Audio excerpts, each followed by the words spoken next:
Cumprimento os irmãos na paz do Senhor. Irmãos, na realidade vou dar continuidade. Eu falei assim, a gente tem uma segunda parte aí que vai ser o final agora continuando lá, falando sobre guerra espiritual, sobre aquilo que nós, estamos vivendo nos dias de hoje. E eu creio que os irmãos vão entender um pouquinho mais de como se preparar para esta guerra. Então vamos lá em Efésios 6, do 10 ao 18, que agora eu vou destrinchar um pouquinho mais a armadura.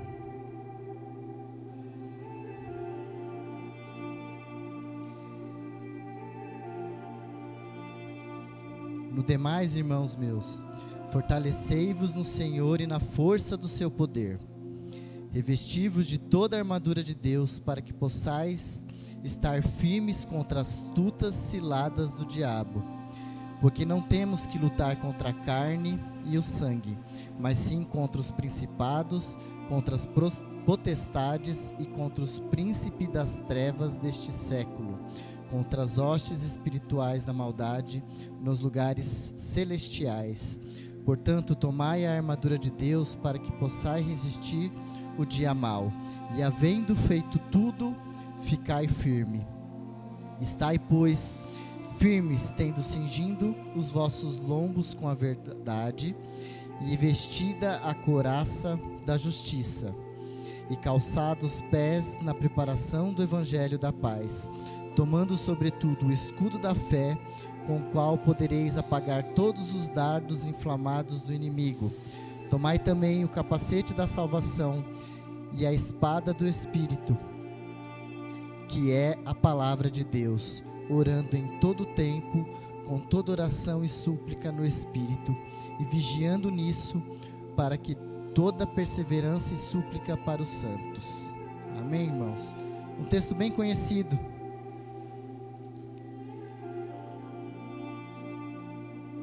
Dos irmãos, mas eu creio que o Espírito Santo de Deus vai abrir os olhos em alguns pontos espirituais. Em algum momento você vai falar, eu preciso, estar me fortalecendo nessa área, vestindo essa armadura ou essa parte da armadura que eu ainda não vesti. Fortalecei-vos na força do Senhor e no teu poder. Algum de nós, se você já perguntou para si mesmo, por que Deus nos deu a Bíblia? Por que nós temos a palavra do Senhor? Esta é a resposta. Ela foi nos dada para nos fortalecer, para edificar a nossa fé e, obviamente, também, pois lemos dela, mais fortes seremos. Quanto mais nós lemos da palavra do Senhor, mais nós estamos nos fortalecendo nele. Porque mais da verdade, mais da palavra dele nós conhecemos. Revesti-vos de toda a armadura de Deus. Sem dúvida, a armadura de Deus é uma arma espiritual poderosíssima. Mas o uso correto depende de uma sólida base bíblica. Porque a gente escuta tantas coisas, tantas heresias, tantos, que a gente tem de profecias, de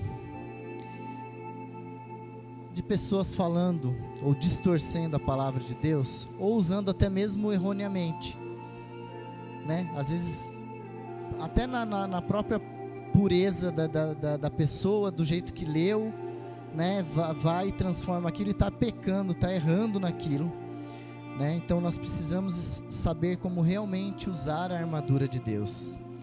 Estar firme contra as astutas ciladas do diabo. Ele é o ladrão cujo trabalho é matar, roubar e destruir. E ele nos conhece bem, eu e você. Ele sabe todos os nossos pontos fracos, os nossos pontos fortes, e muito mais do que a gente imaginamos, pois ele tem milhares e milhares de anos de experiência. Nós estamos aqui há 40, há 30, há 20 e poucos anos, né? Poucos anos talvez conhecendo a palavra de Deus, mas Ele está aí, há milênios, conhecendo como nos destruir. O nosso papel não é valorizar, né, Satanás, as suas, né, as hostes, um terço dos anjos que caiu com ele. Mas a nossa visão hoje é te alertar sobre isso, sobre aquilo que o inimigo pode fazer, porque nós não damos ênfase. Nós vamos ver algumas coisas aqui na frente que nós pintamos o retrato completamente diferente.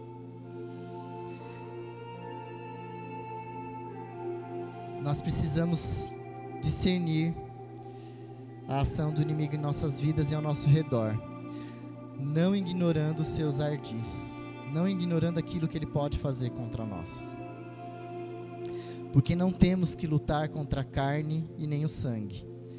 Nós falamos várias vezes ao longo desse mês sobre isso, que a nossa luta é espiritual, ela não é terrena, né?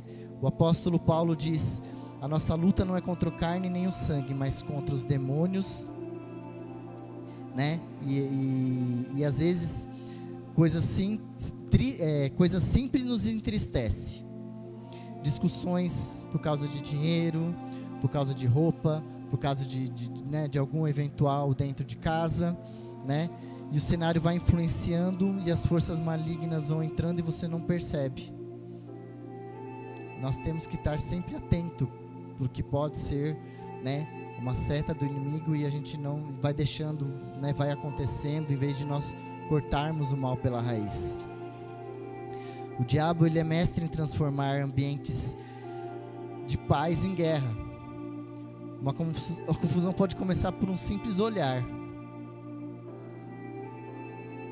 Aí eu estou falando aqui e às vezes você está imaginando, realmente essa briga começou só porque ele me olhou feio, porque ela me olhou feio, porque eu não entendi aquilo que ele falou, que ela falou, né? Isso está no nosso dia a dia. O que nós estamos ensinando aqui não é algo que você vai usar de vez em quando, mas é algo para toda hora, para todo o momento da sua vida você estar atento. Precisamos procurar nos revestir o revestimento do alto, porque assim, quando Satanás vir com seus ataques, poderá resisti-lo em nome do Senhor Jesus. Mas a nossa luta não é contra a carne e o sangue, mas sim contra os principados, potestades e os príncipes das trevas deste século. Imaginamos que o reino, é isso que agora eu vou começar a falar, que a gente pinta com uma coisa completamente, né, distorcida do que é real. A gente imagina que o reino das trevas é uma bagunça, né? Aquela cena de inferno, todo mundo gritando, tudo aquela desordenança, né? E como se fosse, sei lá, um bar que se quebrando, tudo fora de ordem. E na realidade não é assim. Satanás é altamente organizado. Existe uma hierarquia infernal. Satanás comanda os espíritos malignos, organizado em vários grupos: principados, potestades, príncipe das trevas, as hostes espirituais, e cada um tem uma incumbência.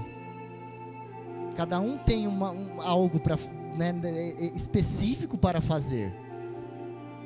E a gente acha que não, o inimigo achou uma brecha e veio aqui, eles ficam vagando por aí procurando. Não, nós temos uma organização maligna que a gente nem imagina como que possa ser.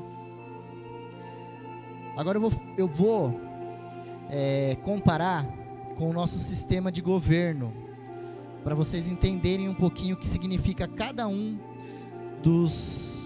dessas hostes aí que existe, desses demônios. Principados, eu vou colocar como presidente. Assim como os presidentes dos países exercem autoridade sobre os governadores, os principados exercem autoridade sobre outros grupos de demônio, que por sua vez comanda milhares de denominando nações inteiras.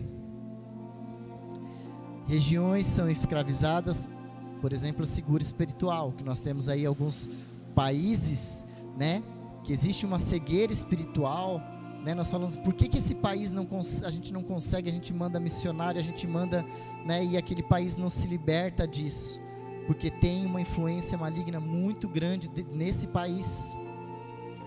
Potestades são como os governadores. As potestades representam outro nível de hierarquia, inferior a dos principados, mas também muito poderoso. Ele comanda milhares de demônios que enfraquecem lideranças, quebram partido, destroem unidades de governo, isso trazendo para o nosso mundo de hoje. De repente um país, como nós temos aí, né, a Argentina, um dos países tão rico, né, tão, como você fala, como que consegue se desestruturar? É o governo, é sim, mas nós temos influência maligna sim, nós temos as potestades operando naquele lugar. Porque a gente fala, né, como que pode ser um lugar tão próspero, tão cheio de riquezas e estar na pobreza que está? É algo espiritual, irmãos, não é só uma questão de governo, não é só uma questão da situação, né, naquele lugar em si, mas em outros também. Príncipe das trevas destes séculos, eu vou colocar eles aqui como os prefeitos. Você vê que vai diminuindo, um comanda o país, o outro comanda o estado e o outro comanda o quê? Os municípios. Os príncipes das trevas, enquanto os principados e potestades trabalham exclusivamente no mundo espiritual, para que o homem não vejam a glória de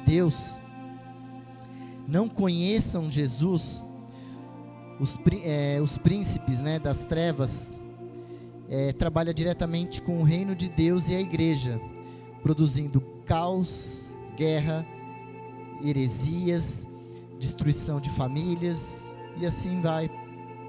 Você vê que é um grau mais baixo.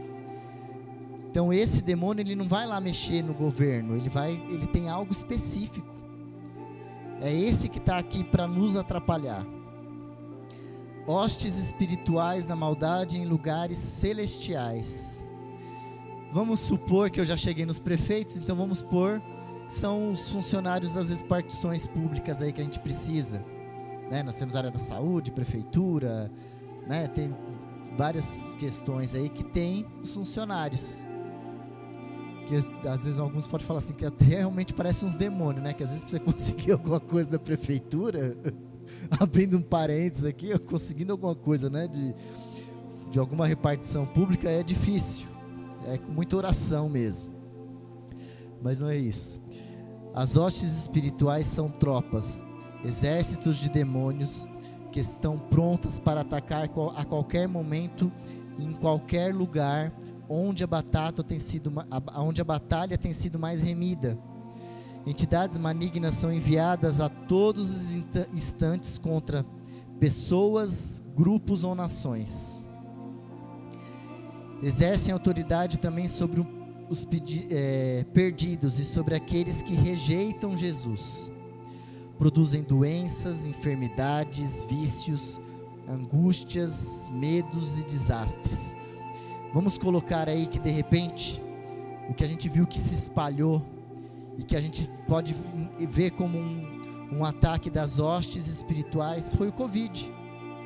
Foi uma doença que veio devastando, veio arrastando, veio matando. Foi um ataque muito bem coordenado do inimigo. As hostes espirituais estavam prontas para atacar, e quando começou, foi muita oração da igreja, foi muita oração daqueles que nem eram, né, conhecedores da palavra de Deus, né, independente da religião. As pessoas se dobraram e disseram: não, isso precisa acabar, é algo sobrenatural. Esses demônios, eles agem em 5 áreas. Eles agem na área espiritual. Eu vou destrinchar um pouquinho, por quê? Você vai ver que algumas pessoas são muito atacadas, né, espiritualmente, talvez, normalmente a gente às vezes até chama do encosto, às vezes daquele demônio de estimação, né? Aquele pecadinho de estimação, e de repente é isso aqui, ó. São as hostes. Espiritual: adivinhação, bruxaria, cultos satânicos, falsos dons, feitiçaria, heresias, doutrinas, religiosidade, tradições, maldições, coisas simples, irmãos, às vezes no nosso dia a dia. Eu vou pegar um exemplo bem interessante que uma vez uma irmã estava contando, que a mãe dela fazia frango assado, como ninguém, e aí passou a receita para ela, e aí ela foi fazer na casa dela e ficou olhando para o forno, e não entendeu por que a mãe passou a receita daquela maneira.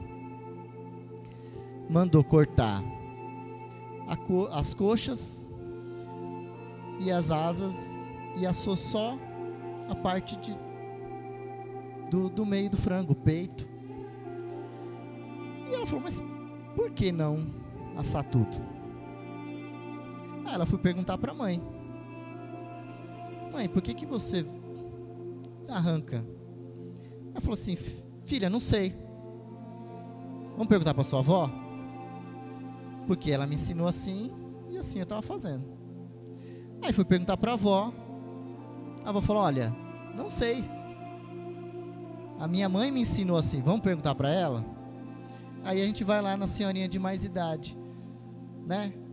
Ô Bisa, por que você, né, você ensinou a receita, o frango é tão bom, saboroso, mas você ensinou a gente a cortar as asas e as coxas do frango?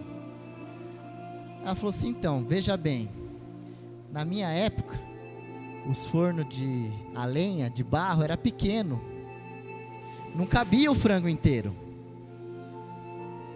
Então eu passei a receita como eu fazia. E assim foi vindo. Isso é uma tradição desnecessária. O forno agora cabe 3, 4 frangos dentro. Você entendeu que às vezes você precisa se libertar de algumas coisas tão simples e a gente não percebe. Lógico, uma receita tradicional de família, você vai manter a receita tradicional de família, mas tem que ter um propósito. Familiar: embriaguez, adultério, fornicação, abuso sexual, lascívia, prostituição, sedução, vícios e assim por diante.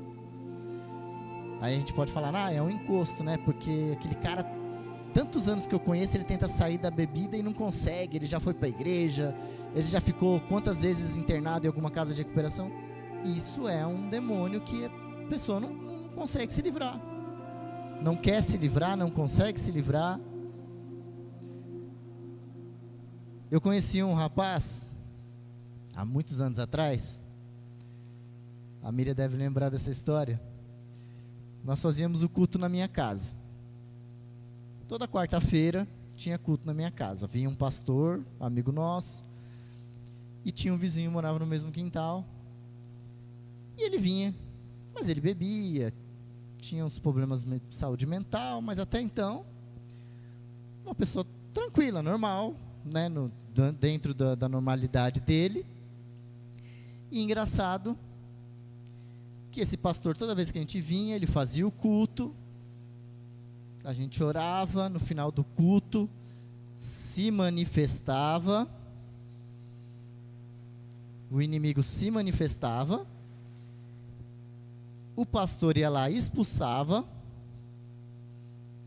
e amém, glória a Deus, né? Foi liberto.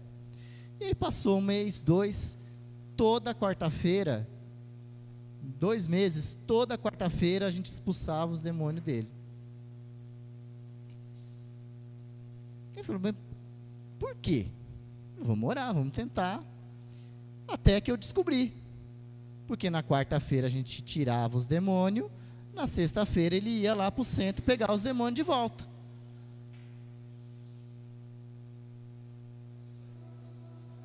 Passei na porta de um centro, vi ele lá dentro, rodando lá junto com os... Falei, tá explicado. Então tem gente que não quer libertação. É uma outra situação. É uma outra questão. Física.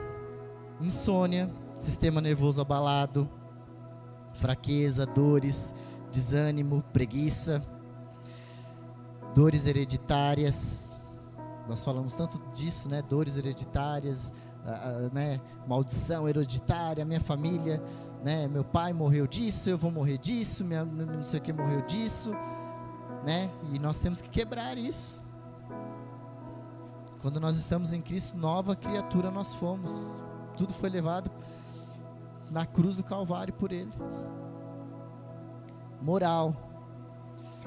O que é moral? Agressividade, discórdia, ódio, rancor, violência, angústia, ansiedade, ciúmes, medo, nervosismo, culpa, solidão. Às vezes aquilo já passou, já foi curado, e às vezes você se pega lá sozinho e começa a remoer e fala, não, mas a culpa foi minha. Se eu pudesse, eu podia ter feito diferente, eu podia ter, né? E aí começa, isso é um demônio. É alguém falando aí na sua cabeça, não dê ouvido.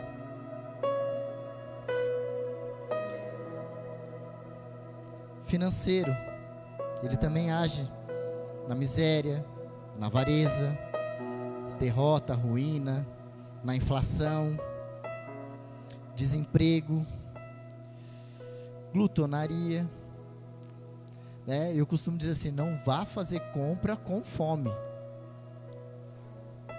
que você quer comprar tudo para comer, né? A pior coisa é você ir no mercado fazer compra com fome, você gasta o dobro do que você ia gastar.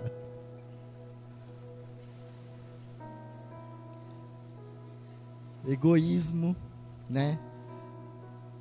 Isso são as 5 partes que as hostes espirituais da maldade nos lugares celestes eles atuam na nossa vida: espiritualmente, familiar, fisicamente, moral e o financeiro. Às vezes a gente vê, né, as pessoas prosperando, às vezes nem crente, a gente crente dizima, oferta, está sempre na casa do Senhor fazendo a obra, e você fala, Senhor, não sobra, nunca sobra no final do mês. Mas isso é uma outra situação. Sabe por quê? Porque você está dizimando e ofertando. Às vezes não está sobrando, mas as contas estão pagas, as coisas estão em ordem, né? Talvez precise um pouquinho mais de discernimento, você precisa orar um pouquinho mais para Deus, né, te dar uma direção de como utilizar melhor o dinheiro, né? Mas não é que o inimigo está roubando o seu dinheiro. Você pode ter certeza, se você está dizimando e ofertando, e o dinheiro não está sobrando, não é o inimigo, não é o devorador, porque Deus repreende a partir do momento que você faz isso. Mas existem outras coisas que precisam ser quebradas. Resistir o dia mal. O lobo na pele de cordeiro. A imaginação popular leva em conta as pinturas satânicas de forma horripilante, né? Com chifre, rabo, tridente. Você imagina, sempre pinta o retrato de Satanás dessa maneira. Mas eu vou te dizer uma coisa que talvez você não sabia, mas segundo a Bíblia, ele é capaz de se manifestar em muitas maneiras, inclusive com aparência angelical. Está lá no livro de Coríntios 11, 2 Coríntios 11, 14. Mesmo que sendo, né, foi mesmo sendo desagradado por Deus, né, mesmo sendo, ele consegue vir para você com uma aparência bonita. Portanto, não é necessário ser uma criatura horrenda. Bem pelo contrário. E aí está o perigo. Manifestar-se disfarçadamente, insinuantemente, sedutor e cheio de encantos. Na verdade, ele é sempre astuto e sutil. Ele age sorrateiramente, discreto, imperceptível. Eu posso deixar aqui alguns exemplos. Um dos mais comuns a gente fala, que eu vivia bastante onde trabalhava, é uma questão de nota fiscal. Ah, mas não dá para dar um jeitinho, faz sem nota. É uma coisa tão simples, eu vou perder a venda? Não, eu só trabalho com nota. Não, mas é porque a empresa lá não dá para declarar. Não, então, tá bom, vamos quebrar a nota no meio aí, não sei. Tá errado. É o inimigo que conseguiu uma brecha. Ah, mas eu vou perder o emprego, eu não posso perder a venda, eu não posso. Cuidado. Porque você não está perdendo uma venda, você não está perdendo uma comissão. Você está perdendo a sua salvação. Por uma coisa simples. Eu toda vez que falo de perder a salvação, a Miriam me detesta, porque eu sempre conto essa história. Olha lá, ela já está. De que eu ia na feira com ela e ela ficava pegando as frutas. Adorava uma uva. Eu falei, quando o feirante te oferece, você não tá. Mas se você chega ali disfarçadamente e pega uma, você já imaginou você ficar porque roubou uma uva? Se Jesus vier aquela hora. E aí eu brinquei com ela, falei, você pegou a uva, se Jesus vier agora tu vai ficar. Depois disso, nunca mais ela fez isso. É engraçado, né? Mas é algo que não tinha essa consciência de que é pecado. Não existe pecadinho e pecadão. Se eu assaltar um banco e roubar milhões ou roubar uma uva, eu não vou para o céu do mesmo jeito. Então nós temos que tomar cuidado com os lobos na pele de cordeiro. Ficar firmes. Você precisa estar bem seguro do que está fazendo e aonde está se firmando. É preciso que você cuide para não ver de repente tudo fugir debaixo de você. O seu chão se perder, né? A gente já ouviu isso, né? Meu chão sumiu. Eu não sabia o que fazer. Isso quer dizer que você deve ser resoluto e que você tem que resolver ser um bom soldado de Cristo. Venha o que vier. Você tem que resolver apegar-se ao Evangelho de Cristo, não importa as hostes do inimigo estejam armando contra você. Você tem que ter a firmeza que não deve entrar em uma vida cristã e continuar nela com o coração dividido. É o que hoje nós vemos muito na igreja, irmãos. Nós não temos pessoas firmes na igreja. Nós não temos. O bispo Eduardo falou uma coisa, falou assim, se vier sobre nós, no Brasil, uma imposição sobre a palavra de Deus, sobre nós não podermos mais pregar o Evangelho, 80%, irmãos, vão se desviar e vão cair, porque não estão firmes, não estão firmados na palavra de Deus. Isso foi palavras dele, e eu concordo com ele, porque é difícil se nós não tivermos realmente firmados na rocha. Se nós não estivermos realmente firmado, qualquer coisinha. Eu lembro de um pastor falando, como aqui, nós moramos a quase 12, 15 quilômetros daqui. É a desculpa mais fácil, falar, pastor, eu vou congregar em outro lugar, mais perto. É a desculpa ótima. Mas como eu já disse aqui, falo várias vezes, eu falei assim, eu escuto a voz do Senhor, e eu sei onde, em quem eu tenho querido, eu sei onde Ele tem me colocado. Então, enquanto, né, eu não vou dizer assim, enquanto as portas estiverem abertas, enquanto o Aderson estiver aqui, não. Enquanto Deus me manter aqui. É isso que nós temos que ter, essa firmeza, né? Como os irmãos que aqui ainda estão, né? Quando nós tivemos a reunião, eles foram firmes, eles tiveram, não, nós estamos aqui, estamos com a igreja.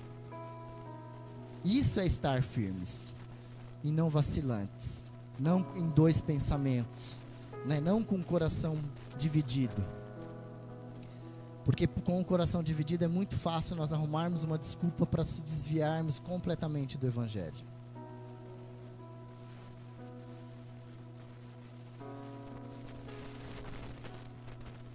Tendo cingido os vossos lombos com a verdade. Os soldados romanos amarravam um cinto ao redor da cintura, com o objetivo de levantar a roupa para andarem ou correrem sem impedimentos.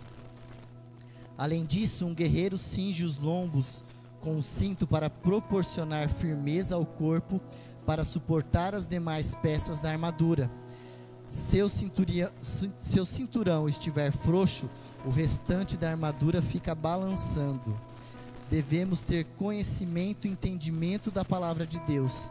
A verdade impede rachaduras na armadura, desmascarando as intenções do inimigo, as acusações e destruindo a insegurança. Cingir-nos com a verdade significa preparar para a guerra, e o cinto, quando colocado em nós, não dá a mesma segurança de que quando colocamos em nós. Nós temos que colocar firmemente na posição certa para a batalha, não um enfeite. É interessante, porque a gente, quando vai fivelar aqui o cinto, a gente põe bem apertado, né, para as calças não cair, né? Às vezes, se você põe um botãozinho diferente, a calça já fica frouxo. E aí eu lendo isso, eu entendi. Porque aí eu pensei, né, de uma criança que a mãe veste, ela não deixa apertado como a gente coloca, né? Ela põe mais frouxinho para a criança ter mais flexibilidade. E aí eu entendi isso. Por que nós não tá aqui que nós mesmos temos que se colocar? Porque nós mesmos temos que procurar a verdade. Não é a minha verdade que você precisa, não é a verdade do pastor Aderson que você precisa, é a verdade da palavra de Deus. Nós tínhamos algumas ovelhas que a gente falava que, olha, foi bênção na nossa vida, né? Porque vinha com umas perguntas, né? Com algumas questões assim de outras religiões, que nós tínhamos que nos aprofundar na Bíblia para mostrar a verdade dentro da palavra de Deus. Mas nós mesmo assim sempre falando, olha, esquece o que fulano falou, vê aqui, tá aqui, mostra aqui onde está. Isso é a verdade.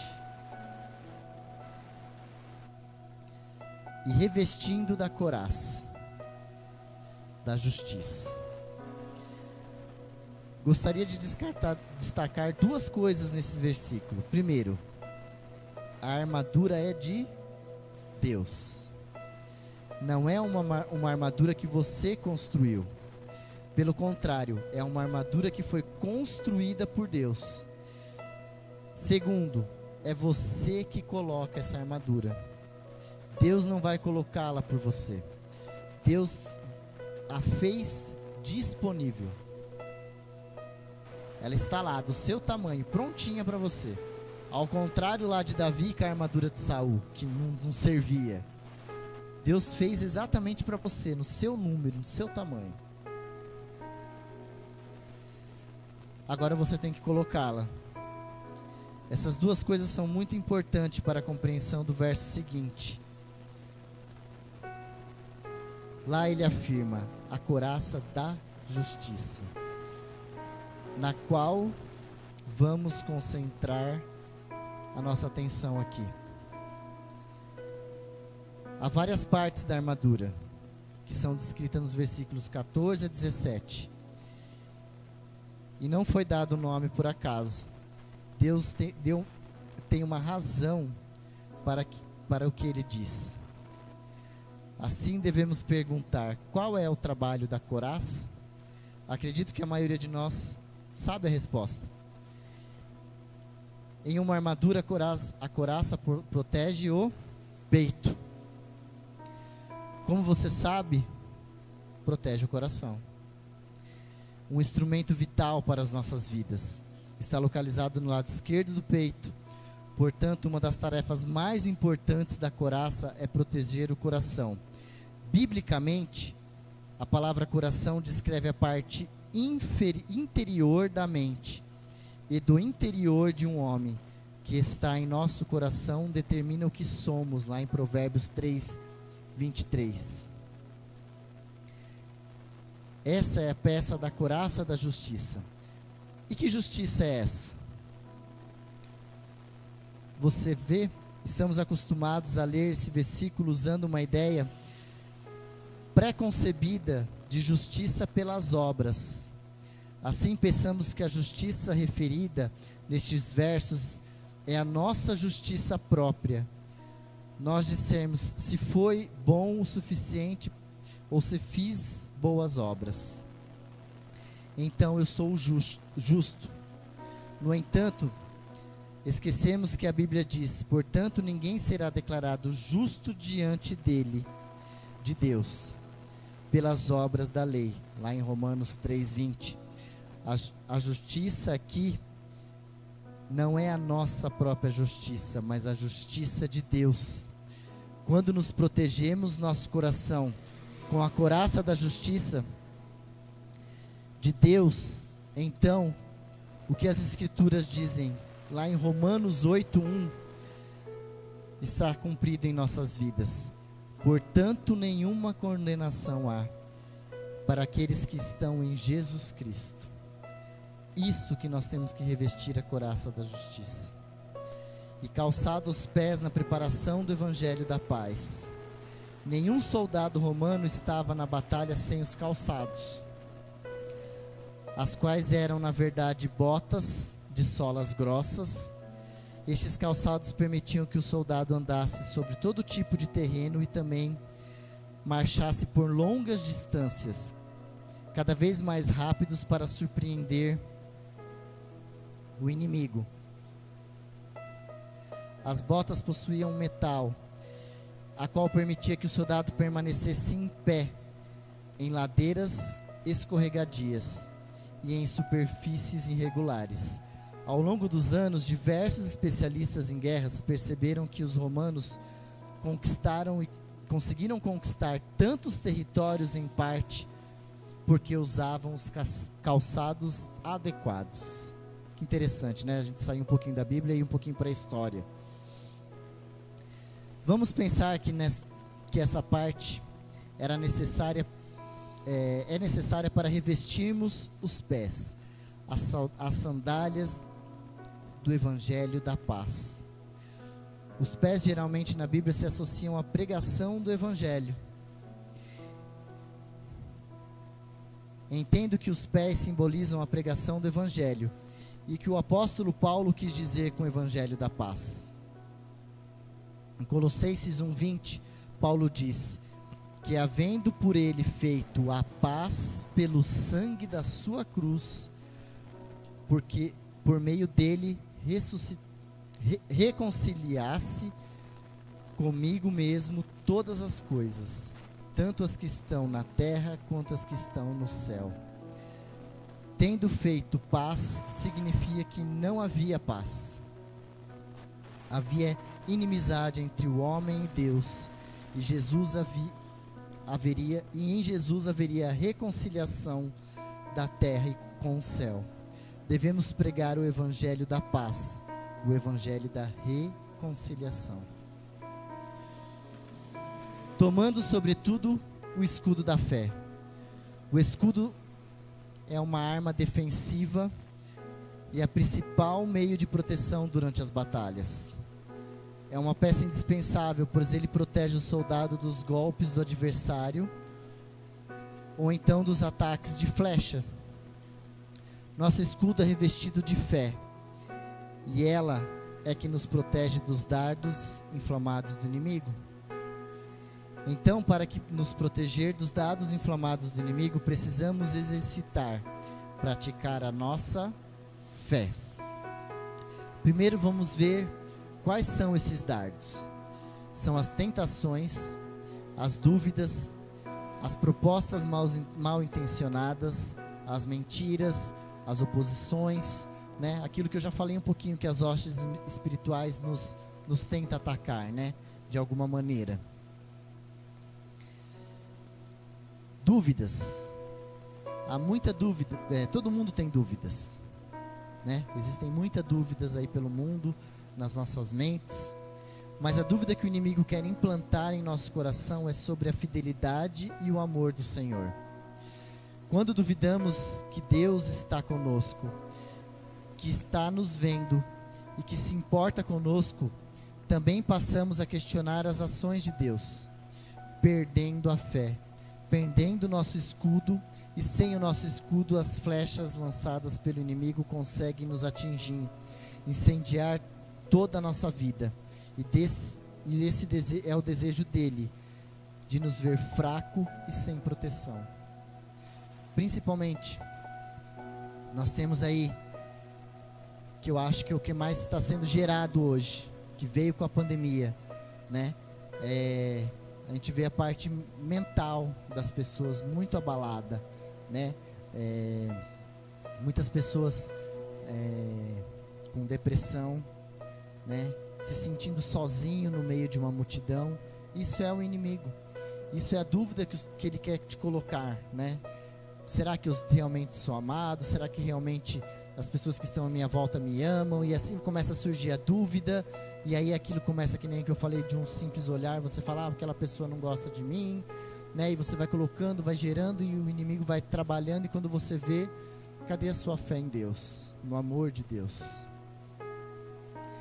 Tomai também o capacete da salvação. A Bíblia diz que a vitória vem... A Bíblia não diz que a vitória não vem pela força. O Senhor Jesus já venceu os principados e potestades na cruz do Calvário. A vitória já aconteceu por causa da morte de Jesus. Mas até que o momento final venha, o Senhor, por causa do seu amor, nos deu uma armadura para resistirmos os ataques dos exércitos poderosos que existem por aí, que nós achamos que é bem banal, mas podem nos derrotar. O capacete é uma peça da armadura que tem o objetivo de proteger o soldado e deixá-lo livre para enfrentar o ataque do inimigo. Os capacetes são indispensáveis para qualquer soldado no meio de uma guerra. O capacete é a garantia de proteção de uma parte do corpo que controla todo o resto, a cabeça. Proteger a cabeça é proteger a sede dos pensamentos, da consciência e da capacidade de tomar decisão, né? Então nós devemos estar com o capacete da salvação. E a espada do Espírito, que é a palavra de Deus. A frase espada do Espírito é encontrada apenas uma vez na Escritura, em Efésios 6,17. A espada é a parte da armadura espiritual que Paulo diz que para os cristãos, para colocar a fim de poder lutar eficazmente contra o mal. A espada é uma arma tanto de defesa quanto ofensiva quanto defensiva, usada para proteger do mal contra os ataques do inimigo e vencê-lo. Era necessário que um soldado tivesse um treinamento rígido com o uso correto da espada para obter o máximo de benefício. Todos os soldados cristãos precisavam do mesmo treinamento rígido para saberem como lidar corretamente com a espada do Espírito, que é a palavra de Deus. Já que cada cristão encontra-se em uma batalha espiritual contra as forças satânicas deste mundo, precisamos saber como manusear a palavra corretamente. A nossa espada, irmãos. A nossa espada, a nossa palavra deixada, nosso manual, É ela que nós temos que aprender a manusear. Para finalizar, irmãos, orando em todo tempo, com toda oração e súplica no Espírito. Finalmente, Paulo chega na arma mais poderosa, a oração. É a mais forte de todas as 7 peças da armadura do cristão. Usar essa arma é orar em todas as ocasiões em espírito. Antes da batalha é costume o soldado ficar em vigília conjunto com as suas armas. O apóstolo Paulo, depois de descrever toda a armadura do soldado, apresenta agora a disposição do que é um lutador, do que agora que está à disposição do lutador, parte para a luta. A importância da oração para o soldado é a posição do cristão com o relacionamento com Cristo. Quanto mais oração, estará fortalecido no Senhor. É através dela que podemos experimentar a força do poder de Deus. O Espírito Santo, quando quer, nos enche e nos capacita. Só através da oração podemos sentir a armadura de Deus completa, pois é de Deus. Amém? Irmãos, eu bem resumi, porque eram 40 páginas, eu resumi em 6, para dar tempo dos irmãos entenderem o que é a armadura de Deus. Qual é essa batalha que nós estamos no dia a dia, né? Não é algo só demoníaco para expulsar demônios. Nós temos que estar preparados a todo momento, orar em todos os momentos. Que a gente fala, né? Eu oro de manhã para sair, eu oro na hora do almoço quando dá, né? Faço minha oração né? Mas é para orar em todos os momentos, em todos os argumentos. Eu vou comprar um carro, vamos orar, vamos ver se é de Deus. Mas eu tenho dinheiro, não vou entrar em dívida. Ore, Deus vai dar o melhor direcionamento. Eu vou casar, ora, vê se é de Deus. Eu vou entrar num negócio novo, ora, porque se for para ser de Deus, né, Deus ele vai nos dar sabedoria, vai nos dar estratégia. E nós temos orar, irmãos, com temor no coração.